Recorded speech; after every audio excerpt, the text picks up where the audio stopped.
Oh, how you doing? Alright guys, this video is going to be about showing the cross trainer a little bit of love. It's taken a lot of abuse over the last few hours. Well, let's see how many hours exactly it has. So 39.7, almost 40 hours, and it needs some TLC. The main things I'll be doing today are the decals.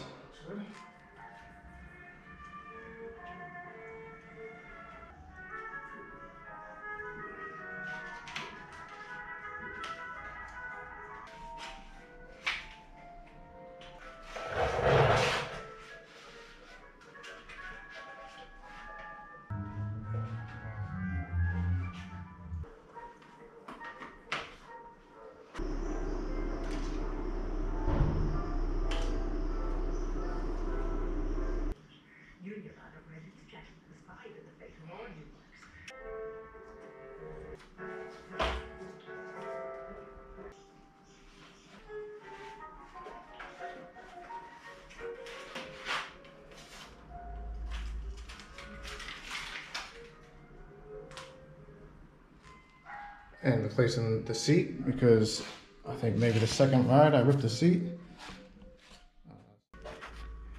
I didn't want to keep ripping further, so I taped it up. Seems pretty thin.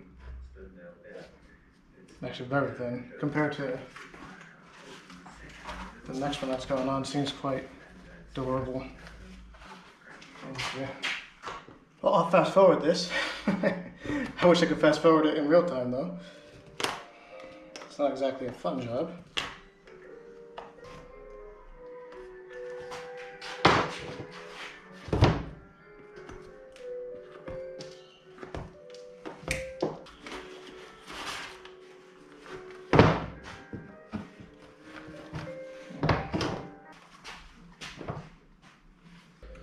I did this on my CRF. I redid my seat, shaved it down.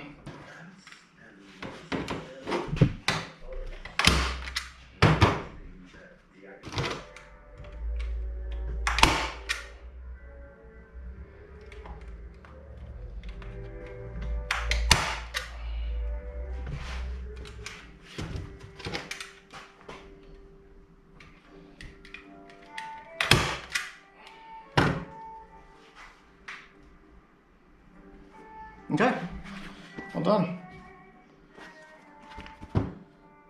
Beauty.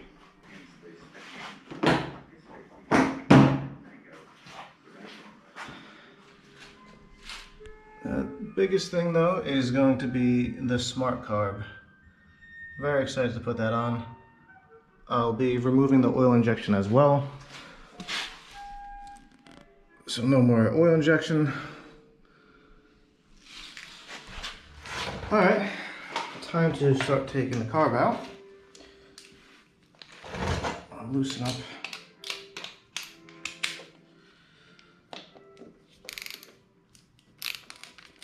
the clamps here and the air boot.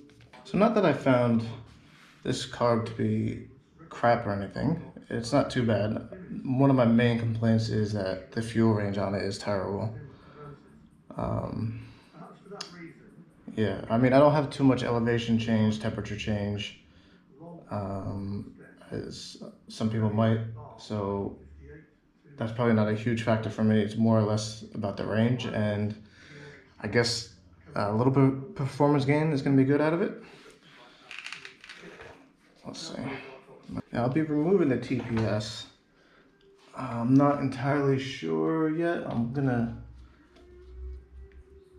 see as we go, I guess. It's a bit easier with the tank off because then you can reach the top of the carb here without trying to twist it around. So it should lift out. So there's the carb. Alright, so the wire coming off of here, just disconnected there. Leave that there for now, and just know I've disconnected the battery as well. Alright, Just twisting it out and pulling it. Get that out. There it is. Just want to make sure this is cleaned out really good. So for now, just gonna put a clean rag in there just to keep any other shit from going in. I just took the slack out of the wire and it must hook in there on this little ball. I got little caps to put on top of the oil injection inlet right here. Now I'm going to look at disconnecting, see in there, the oil injection. I got the hose taken out. I just want to empty out my oil that's in there. And I guess disconnect that so it's not trying to pump oil. Alright, I disconnected the oil injection pump. Take that out for now. A little bit more room in there now. And I put a vacuum seal cap on the nipple that comes down from it. That's the wire that runs to it. I'll just tie that up somewhere. I'll clean out the air box a little bit better. I already cleaned the boot a little bit, but I'll make sure that's all nice and clean. Alright, so I got the air box cleaned out and the boot. Got the air filter back in, nice clean one. Now I'm ready to start installing the SmartCarb.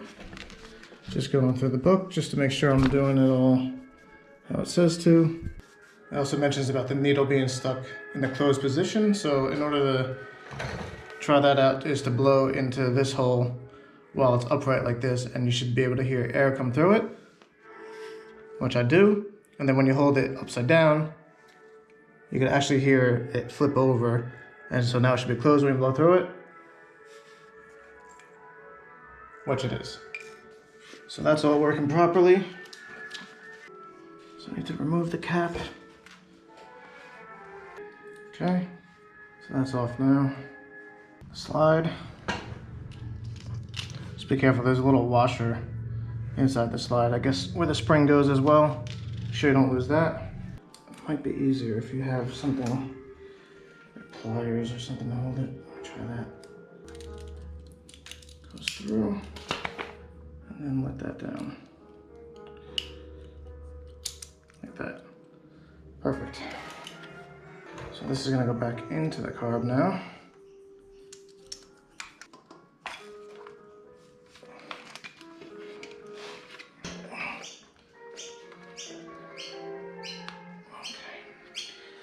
That looks pretty perfect now. This tag is just saying to leave the choke on for the first time so you can get the fuel in there. Alright, I'll put the tank back on.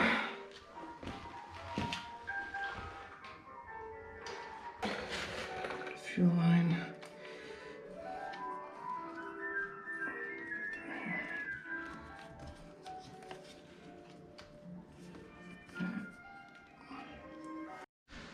Alright, well I guess it's time for the moment of truth. So hope I did everything alright. Not gonna lie, I'm a little bit nervous. Don't know why, but... Alright, so choke is up like it says to be. Fuel's in it. It says to slowly turn the fuel on.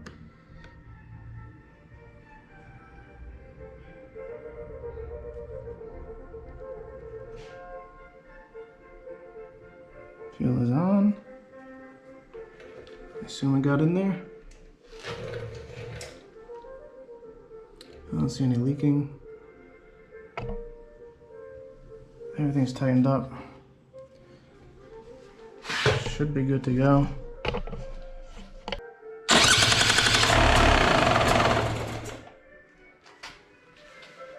Oh. Butt plug. Fucking every time, man, I tell you.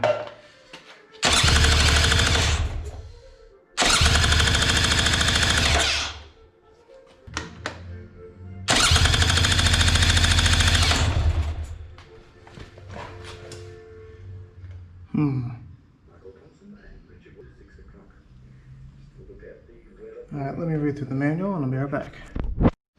Alright, well, I got it running and everything. I think it just needs to be tuned a little bit better. I don't have the time for it right now.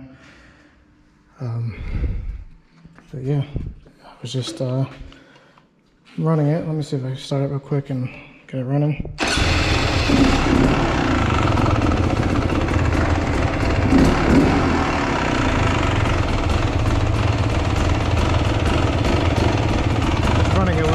Rough at idle at the moment. Like I said, it just probably needs to warm up a little bit and tune properly and everything.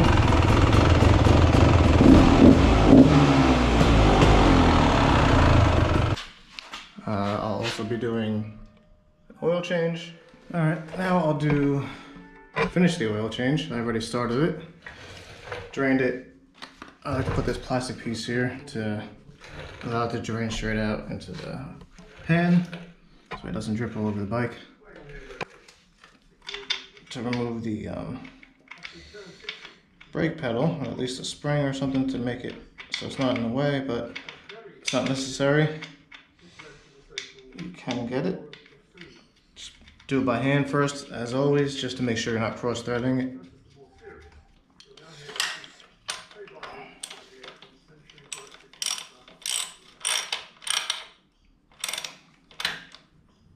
No need to do it too tight.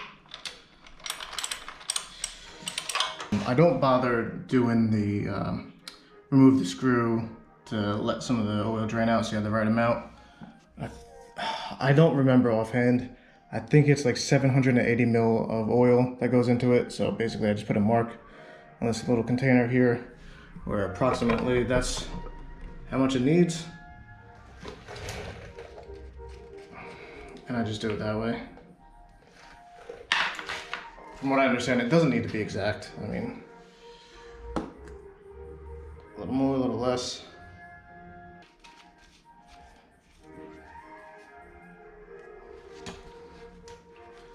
That's it. The rear brake pads need to be replaced. The front, not too bad. Assembly back together first. There's a little clip. This little clip needs to go here. This goes inside here. This pin is going to go on the bottom of the brake caliper. So that'll slide through the boot. And then the rear of the pads, if you get a good angle, will clip into that piece there. You put this in through here to hold it all together.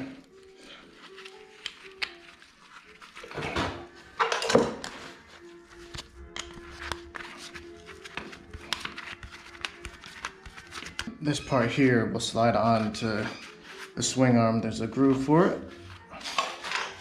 so that'll slide on. Like that.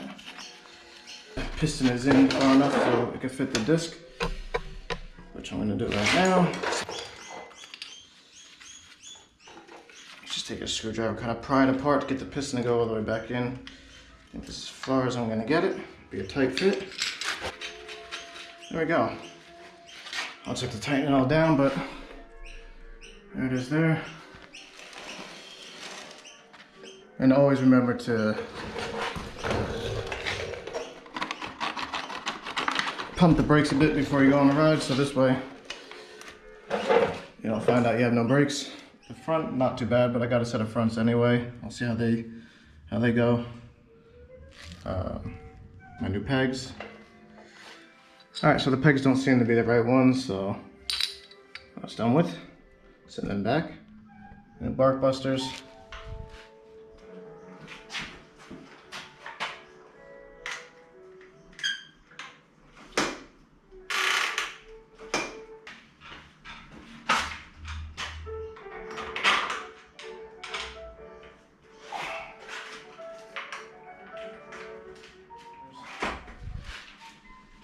Yeah, and just overall a little bit of maintenance on the bike, making sure nothing else is majorly wrong with it. it's a vent tube for all the oil that comes from the power valve, I believe. And that gets filled up with all oil and gets all cruddy and crap. This one was apparently broken at some point. So what I did was just get a 5 mil tube, put the Pope on it, and just replace the tube just to, I don't know, keep it nice. But apart from the pegs being wrong, and I couldn't do the pegs unfortunately, I mean they're still there, still working, but not ideal. Anyway, the bike is done. Look a little more black now, this blue. I like it, seat looks good. Could have been a little bit tighter, but it looks good.